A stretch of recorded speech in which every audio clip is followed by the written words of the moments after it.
Oh, the franchisees. Franchisees. Billions. Billions, right? The question is why? Because it works.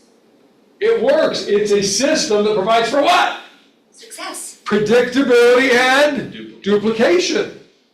How many of you would like predictability and duplication in your business? So how do you do that? Number one, recognize what? That you own a business. I want you to write that down. I own a business. Because you do. Just because you maybe don't recognize it or you don't act like it doesn't mean that you don't. The question isn't whether you do or don't. The question is whether you treat it as if you own a business. Now, Fernando, I want you to think about that. If you treat what you do every day as a business and you recognize, well, great businesses have formulas, they have protocols that they follow that leads to predictability and duplication of outcome, right? We can all have a great day in the business. We can do the right thing, whatever the right thing is, we can talk more about that, and get great results. But if we do that just once in a while, then we don't get what? We don't get duplication. And if you don't have duplication, then you don't have what? Predictability. See, the great thing about, for example, a Brian Burnett is that he has a system that he follows. He has a formula that he follows. And every single day, he sticks to that system. And as a result, he gets what? Predictability and duplication. And that's why he's able to produce at a very high level. How many of you feel like you've had days where you've produced at a very high level? Right? You've had days where you've closed how many in one day? Two in one day. Is that not a very productive day? Yes. Imagine closing 2 transactions every single what? There are agents who do that. I mean, one of my closest friends, Juan Martinez out of Las Vegas, Nevada, when he was an active producing agent, he closed over 500 transactions consistently every year. Right. It is crazy, right? But the reason he was able to do that because he had a system that provided for predictability and duplication. He had a formula that he followed. So what I want to do is I want to talk a little bit about that. I believe that if we're going to be highly successful in real estate with predictability and duplication, the number one way to do that is to recognize that we own a business, number one. And then number two, that we respect those relationships. So recognize that you own a business, and then number two, respect the relationships that you'll have to build in that business. Because we're not in the business of selling homes, we're in the business of what? Building relationships, ladies and gentlemen. Because if you don't have relationships, you're not helping anybody get a loan. Because the only way to do business is to have relationships. Whether it's a referral relationship or because they're a past client or in your center of influence, they come back to you. There are 4 types of whether we're talking loan officers or real estate agents in terms of their approach. The first one that I wrote down is this. These are the ones who prospect for new business. They prospect for new business. Number 2, they work from their sphere, so from their past clients and their centers of influence. And then the third way is they don't work either. They simply what? They wait for business. And you say, well, wait a minute, that's not possible. And I would tell you, no, it is. In fact, most real estate agents actually exist in that sphere. They don't work either. They wait for the business to what? To come to them. And then the last one I wrote down is that they work both their sphere and what? And they prospect. They do both of those things. But here's a question for you. Which arena would be easier to get business? Out of those 4, which one would be easier to get business? People that know me, love me, and respect me. Right, your sphere of influence. But here's what's interesting. How many people are in your sphere? You've been doing this business how long? I can't tell you. I got my license when In 93, wasn't it? Or no, you got it late 80s. I've had my license 40 years. So 1984. 83. 83. 41 years. But I took a little break, Congratulations. but I've I've seen a lot of change, but my sphere of influence has been my bread and butter. Yeah. Like 90% of everything I do, I'd rather talk to somebody that knows me and likes me Imagine, than some stranger. well, imagine being in the business for 41 years and not having enough business that you have to pick up the phone and prospect or go out and door knock every single day. Now, I know that you do that, but what if you could, over the course of 5, 10 years, replace the day-to-day prospecting doors and phones, calling strangers, and have enough business coming from your sphere of influence where you didn't have to do that. Doesn't mean that you wouldn't do it if you wanted to do it, but you wouldn't have to do it in order to produce at the level that you wanted to with predictability and duplication every single year. Would that be cool? Wouldn't it? And what I know is that it's actually possible that you can do that. But you, number one, have to recognize the relationships. You have to respect those relationships. And if you're not doing that, that's not going to happen. And what I watch is for most agents, for most loan officers, they don't. They take those relationships for granted. And it doesn't mean you don't like those people. It doesn't mean that you don't appreciate those people, but you take the relationship for granted. Ask me why. Everybody asks me why. Why? Otherwise, just this Aubrey and I are going to have a conversation. Because I think that most real estate agents and loan officers look at other individuals as an opportunity to do more business.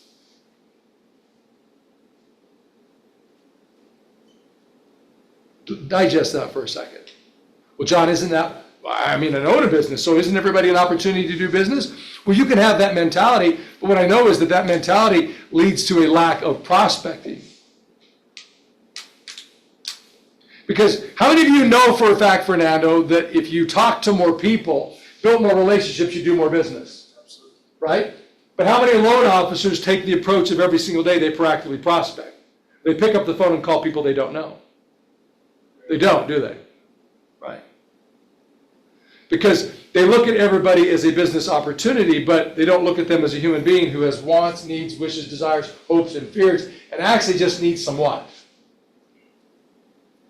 Those people need what? Some attention. Some love, some attention, some help. That's really what you're all about, right? You're about, if you're a caring, thinking, sentient human being. I mean, Einstein was asked the question, why are we here? And the simple answer was to serve others. To serve others. When you come from a mindset of, they're not a business opportunity, they're not a commission check, that's not who they are. They're a human being who has wants, needs, wishes, desires, hopes, and fears. They're afraid, they're scared, they're familiar with the process. They need my what? Help. Yeah. When the world starts to crash, when Gotham starts to fall into darkness, who appears? Batman, the superhero, to save the day. Or Catwoman, right? Superwoman. Or Wonder Woman, whoever they are, right? Yeah. Or what was the Incredible? Mrs. Incredible. She was the most, I mean, you think about that show, she was really the most kick-ass character of that entire show, was Miss Incredible, you know? Yeah. She was the cool one. But I want you to think about that, right? If you look at it differently, you recognize, I mean, how many of you act more confidently, with more intention, with more excitement, when it comes helping somebody else as opposed to doing the right thing for yourself? For example, if I were to ask any one of you, if I said, one of my goals is to lose some weight, or one of my goals is to feel more confident about myself, how many of you could very quickly start to talk energetically and excitedly, if I were really suffering in those two areas, about what I would need to do in order to maybe lose some weight or feel more confident about myself? You would, wouldn't you? Or would you say, you know what, John, you're just destined to be a little bit fat and, have some of those inches around the waist, and you're really destined to be a loser and feel really horrible about yourself, because, you're kind of a loser. You wouldn't do that, would you? Of course you wouldn't. I know this sounds ridiculous, but my point is that when somebody else needs your help, you look at other people as people who do have wants, needs, wishes, desires, hopes, and fears, that they feel unsafe, that they're uncertain, that when you recognize that, it's much easier to engage them and have conversation with them, as opposed to treating them as a what? As a commission or a paycheck. Would you agree with that? Yes. So one of the fundamental differences is you have to recognize that you're not in the business of selling homes or doing loans. You're in the business of building relationships, of helping people feel ultimately what? Important and safe and appreciated and understood and cared for, recognized, acknowledged. That really ultimately is your job.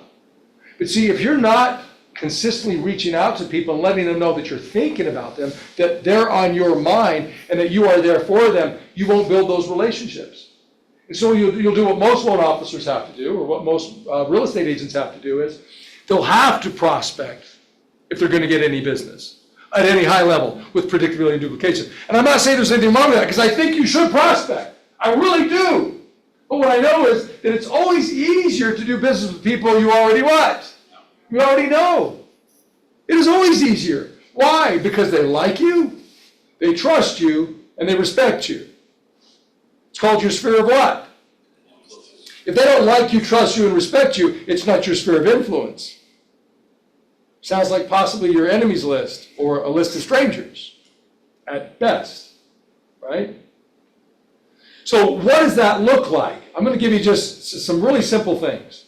Number one, what I would say is you have to appear, from their perspective, they have to look at you as the authority. You're the authority when it comes to mortgages, to loans, to credit repair. You're the authority. When it comes to buying and selling real estate, understanding the market, how to get a home sold or how to buy a home in today's crazy dynamic market, that you are the authority. There's nobody else who knows more than you. But they won't if you're not consistently what? Talking with them out in front of them. You have to do that. Well, how do you do that? The number one question that people ask real estate agents when they know that the person is a real estate agent is what? What's going on with the market? Yeah, what's going on with the market? Now, why do they ask that? Do they ask that question because they're concerned about whether you're making enough money to provide for your family? Oh, hell. That is not why they're asking. They're asking It's because how does it affect me? Right. How many of you have a savings account or a checking account? Everybody? Does your bank send you a statement? Yes. Why? Are you curious to know how much you've got in your checking account? Or there's sometimes you don't want to know, right? But there are times like, you want to know, right? They send that to you on a consistent basis because they know that you want to know, how much money do I have? How many of you maybe have some sort of retirement, IRA, anything invested in the market, right? Does your broker or bank or investment advisor send you a statement on what's happening with that account? I'm saying no. No. Well, you're investing with the wrong company, Yeah. right? I do. I got a guy. Yeah, seriously, yeah. They do because they know you want to know what? Whether your investment's what? Making money or losing. Yeah, if it's going up or going down. The reason people ask, what are interest rates? Because why? They want to know what? Is it a good time to buy, or is it a good time to what? Refi. Right? So if you're consistently answering the question, how is the market? How are rates? What's going on? In other words, informing them, being the authority on it, what you'll tend to do then is build your credibility so that they can what ultimately? Remember, the connection is they like you, they trust you, and as a result of liking and trusting you, then they get the opportunity to respect you. They don't like you and trust you, they won't what? They won't respect you. So see, if you look at them as a business opportunity and you don't consistently answer the question, how is the market, how are things, then they're not going to trust you and respect you. They might like you as a human being, but you're not going to get the what? You want to what? Business. You're not going to get the what? Business. You're not going to get the business. You won't. So the question is, how do you do that? In 2008, that was the last year that I sold real estate full-time, Fernando. And the average price of a home in 2008 in Salt Lake City was $280,000. I looked it up this morning. Do you know what the average price of a home is in Salt Lake City today? Ish. 560. Close to double. 560. It is. It's double. It was interesting. I asked ChatGPT. That's my new best friend. And ChatGPT said 280,000 in 2008, 560,000 in 2024. So far this year. What is interesting is that last year that I sold real estate, my sphere of influence alone, I made $250,000. Well, that was back in 2008. So if you were to apply the math, how much would I make this year in my sphere of influence? $500,000. Just off of my sphere. That's not counting non-sphere business. Okay, I want to make that clear. Do you know how many hours, Lisa, I worked every week maintaining that business for my sphere? That $250,000 would be $500,000 today. So let's fast forward to today. I don't want you to think about 250,000, 2008. I want you to think about 2024. Look at it in terms of today's numbers. What do you think the answer is? Do you remember the question I asked you? How many hours you work? Yeah, 50. 50 hours. Any other takers? The average, the people work. No, how many hours do you think I worked in order to make that, in today's dollars, $500,000? How many hours a week? 30. 30. So you said 50, you say 30, any Let's other? go with 40 then. 40. Somebody do the math. 41. Somebody do the math. What Let's else? say that it's a normal work week. You're working 40 hours a week. Oh, I get it. How much is it an hour? Do the math. 200 dollars an hour. We do 40 a week, 4 weeks, that's 160. 160 times 12, so what's that number? 2,008 hours. 2,080 hours, so $500,000 divided by 2,080. What's that number? It'll tell you. What is it per hour? Over 2. 120. 240. It's 240? Yeah, it's 240. 240, that's the official number. I take that. We've got Einstein in the room here. Aubrey Kelly. The calculator on. The calculator, yeah. So $240 an hour. How many of you would like to make $240 an hour? I made a lot more than that. I spent 15 hours a week getting that business. So now do the math. What is that? 15 times 4 is what? 60? 60 times 12 is what? 720? Yeah. So $500,000 divided by 720. $694. $700 an hour is what I made. Crazy, right? How? Very simple. Number one, I recognized that I was a business owner and I respected the relationships. I didn't look at people as opportunity, I looked at them as human beings. And I just simply built relationships with them. I didn't call them up every time and say, hey, do you know anybody who's thinking about buying or selling real estate? Or do you know anybody who might need to refi? You need to refi. I just simply called up people and said, hey, how are you guys doing? How are the kids? How's the job? How was the vacation? How'd the surgery go? Hey, do you need any help with that project? Whatever. I just built relationships with people. And as a result of that, I had a business that allowed me to have a high degree of predictability and duplication, where I didn't have to work 40, 50, 60 hours a week to do a $500,000 worth of income. Does that not sound cool? Say aye. This is how I did it. It was very simple. Number one, I made certain that on a quarterly basis that everybody got a mailer from me. You might say in today's world, well, John, that was in 2008. You might as well be talking about 1872. I still believe that people should receive something from you in the mail, U.S. Postal Service snail mail, on a quarterly basis. Well, John, what would that be? I'll talk about that in a second. It's very simple. But mail something to them on a quarterly basis. Number two, email them something on a monthly basis. Well, what should I send them, John? I'll talk about that in a second. Number three, everyone should receive a personal phone call from you at least once a quarter, every 90 calendar days. I called the people in my sphere of influence consistently.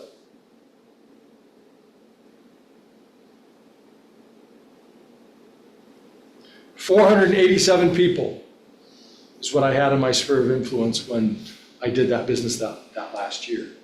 So you do the math, 90 to 487 tells you how many I had to talk to on a daily basis, which is about what? A little over 5 a day? How many of you could talk to a little over 5 people a day that you actually know? Wouldn't it be kind of cool to do that? And not necessarily call them up and say, hey, I need business from you. I look at you as a dollar sign, and I really just need to get some of that from you.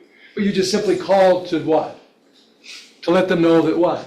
You're still in the business. That- And Here. you think about them. that they matter. Yeah. That they matter. If they know that I believe that they matter, when it comes time to actually do what? To do business, they're more likely to work with me. Right? So call them. How many of you have set aside time on a daily basis to call your sphere of influence? Like it's actually time blocked, that this is what I do. I know I have X number of people in my sphere of influence. I know that every 90 days I've got to call everyone once. So this is the number of people that I time block every single day to talk to. See, if you do that like McDonald's, you follow that system with predictability and duplication, then you start to get results with what? Predictability and duplication. And when you do that, what it leads to is what Darren Hardy talked about in his book, The Compound Effect. It compounds. So you get to a point that with a group of 487 people, I only have to work 15 hours a week, not just calling them, all of it. Overseeing the listings, going to the closings, the inspections, all of that 15 hours a week, and make $700 an hour. Because I followed that system. So what did you write down in terms of what you should be doing? Mail are sent quarterly, email sent monthly, phone call, personal call quarterly. Personal phone call quarterly. And the other thing I want you to add to that is client appreciation. Client appreciation. Now the good news, you're with a company that takes the time, Ruby, thank you so much, because she spearheads this stuff. The Easter egg or the spring egg event, and then in the fall, the pumpkin patch. We've got these two events that are fantastic. They're turnkey for you. All you have to do is what? Invite people. Even marketing goes so as far as to put together the piece for you that you can actually send out.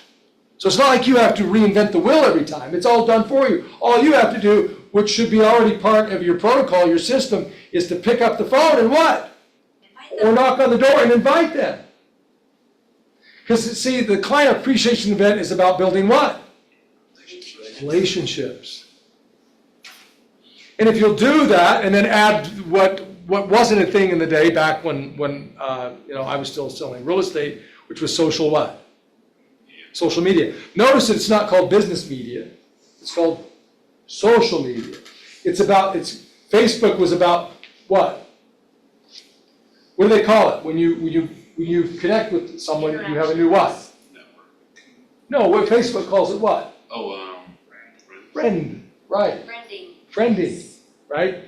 In other words, it was about being social. It was about building what? Connections, relationships, right? Those business owners, how many of you know a small business owner that has a very successful business because they're really good with people? They come in and you see them interact and they know the customers as they come in.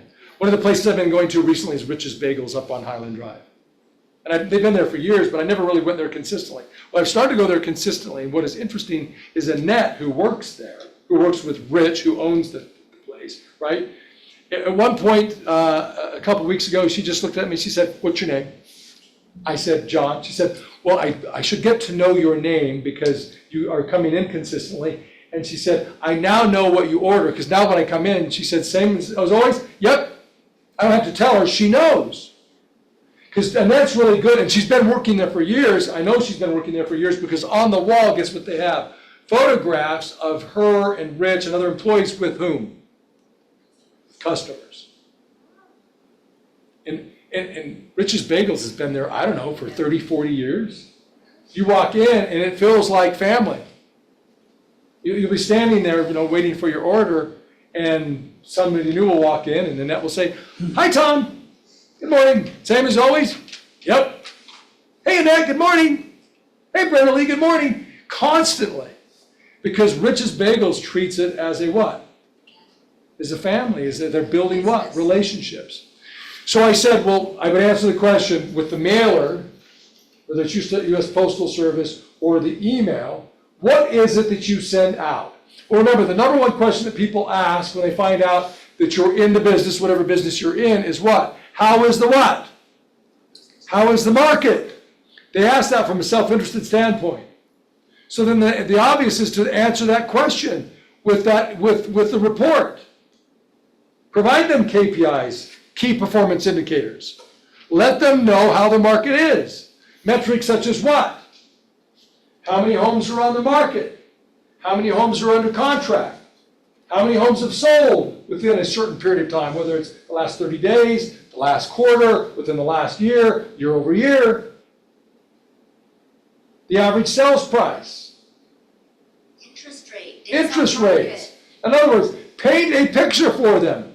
Do those statistics, do those numbers paint a picture? Right? But here's the thing. If I said, for example, that the average price of a home today is $560,000, would that give you some information? But what if I said that the average price of a home today is $560,000, but in 2008 it was $280,000?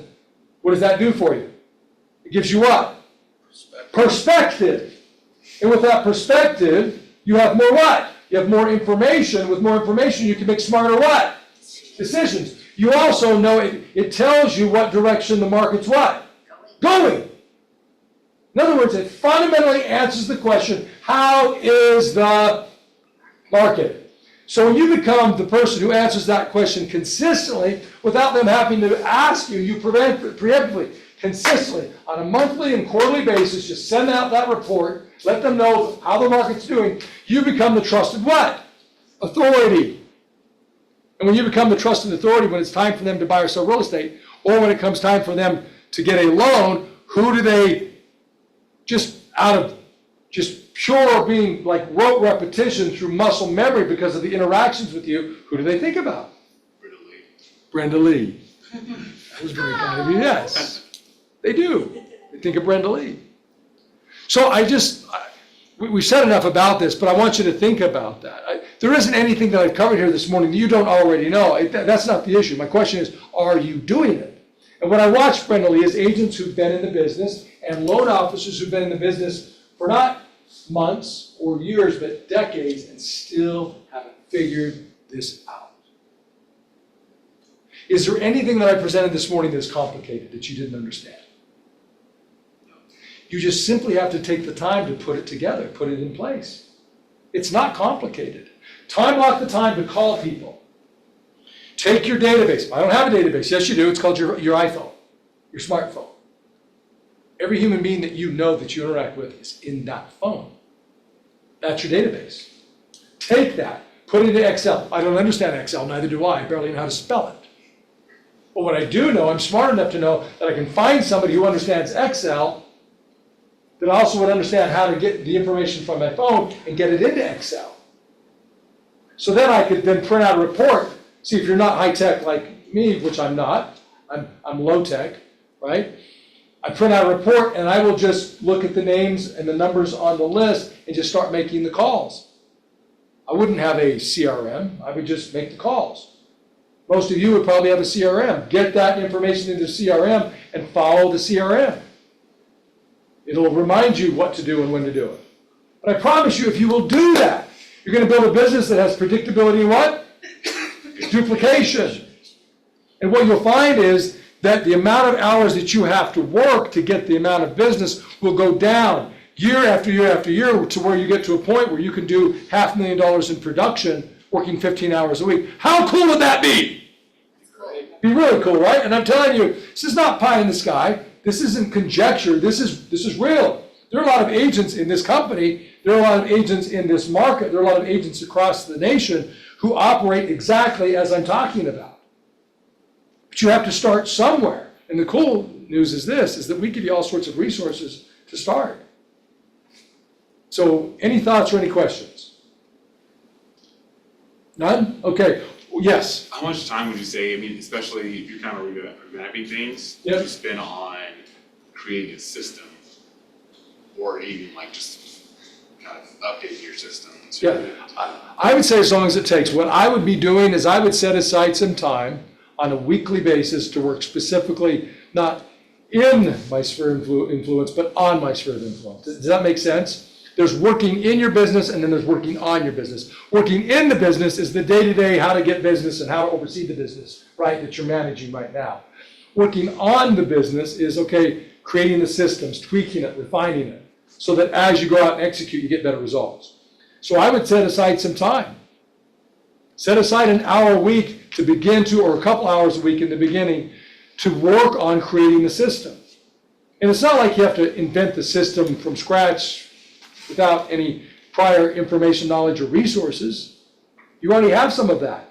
You have the database, it's your iPhone, it's your smartphone. There's that, right? Now you've got to get it into some sort of a organized format that visually you can see it in front of you where you can begin to make the calls in an organized, fashion.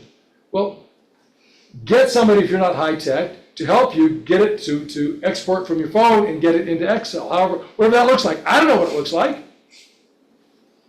I would just like to add, my SOI, there are so many things I need to fix, but I just keep going and plugging along. And I am calling people, and I am religious about calling every 3 months, but I can go 2 years without talking with someone. I'm like, hey, it's Brenda, just checking in, seeing if you have any planned fun activities going on for the summer. Yep. I'll reach out to you in the fall and touch base again. Fall, I call them again. Next spring, it's usually on the seasons, and I'll send them a little, sometimes it's a call, sometimes it's a text, sometimes it's an email, whatever it is. And lo and behold, 2 years later, out of the blue, they'll call and like, oh yeah, John and I got divorced, I'm married again, and we want you to help us buy a home. It just happens. Right. And it's crazy because they know I'm still in the business. And it takes me 2 minutes, 4 times a year, to say hi, I'm still here. I send them a calendar once a year. And it is interesting because that way they know I'm not a secret agent. I'm still here. Right. I'm here at Century 21, still here. Top of mind. And my go-to line is, and I try to change it up, here I am, helping buyers, sellers, and investors invest in the market. How can I help you? Occasionally, I'll find a really great condo, like a little investment property. Hey, have you ever thought about an investment property? I'm gonna send you this great little property I just ran across. I'll go on homes.com, I'll find it, put in the MLS number, I can share it to their text. There it is, they can see it all. I said, hey, have you ever thought about investing? Yeah. Just little things. But I wanted to say, when I'm talking with my SOA and we're talking about things and they're like, we're talking about price or whatever, and they're like, well, I don't know, you're the professional. And that kind of connotation, it all of a sudden triggers me like, yes, I am. Right, I am. I am the professional. It's Why cool that am they I- see you that way. Why am I asking? And it is, it's good, but then I have to put on my big boots and go, Yeah, you Yes, act I like you're am. professional, yeah. yes, I am, and this is what we're gonna do. Yep. And be confident, and that gives you that self-confidence, and they trust and believe in you. But my SOI is kind of crazy. Steph and I always talk and tease about door knocking. I don't have time to door knock. I am so busy. It's like, okay, am I gonna stop making my phone calls? Cause I'll go to my office and I have a stack right here. Here's my people that I'm calling today. I love it. And this is how I work. I work on paper because I'm old. Yeah, But same. I know what my job is today. Yeah, And so there's not a question of what I'm going to do today. And new agents sometimes like, well, I don't know who to call. I'm like, oh my goodness. Like you just said. crack pick up open your phone. There's your Start in the 80s and work through it. Yeah, and Seriously. it's just interesting. My SOA has been my lifeblood. I don't know what I mean, I have so many people to call, I can't even keep up with it in an 8-hour day. Brenda, Lisa, thank you for saying this. I'm gonna finish with this. There is a Oh, relentless. wait, Yeah, go ahead. I was just gonna say, when you're talking about your iPhone and your smartphone, you can download all those contacts into Google. Everybody has a Gmail, and you can organize them and put labels on them, build tasks if you don't have a CRM for new agents, and you can go back through there, put in notes, put in tasks and callbacks so you know when to call them back if you're just starting out and you don't have a CRM. But you can wake up every morning and go to your label, like your SOI, and this is who I'm calling today. I Like, love know who you're calling every day. I love that. That's great. And you might say after Stephanie said that, but I don't know how to do that. Well, that's to Aubrey's point.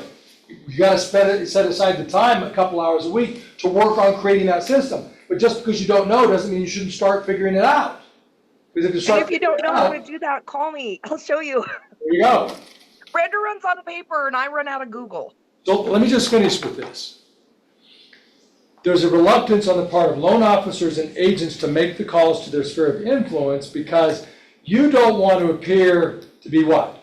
Needy. Needy, salesy, desperate, right? All of those things. Can I tell you why you feel that way? If you feel that way, those words that come to mind, say yes.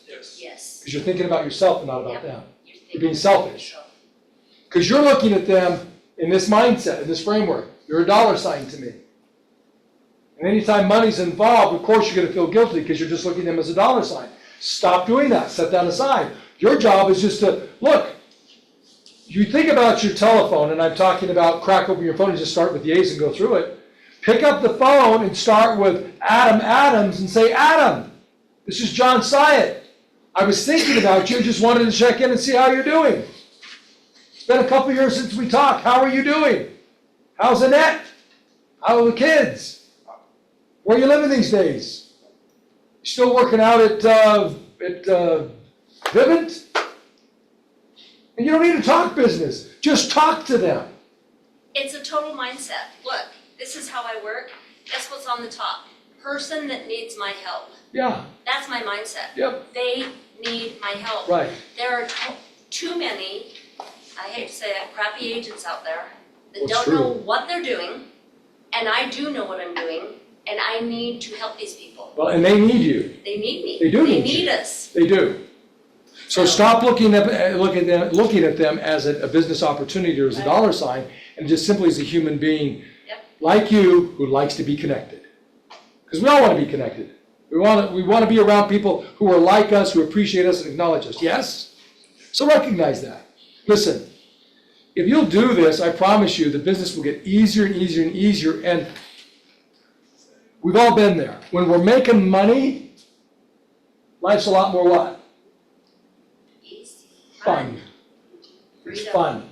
But when you're not making money, life's not so fun. I've been there, done that. So would you like to make more money?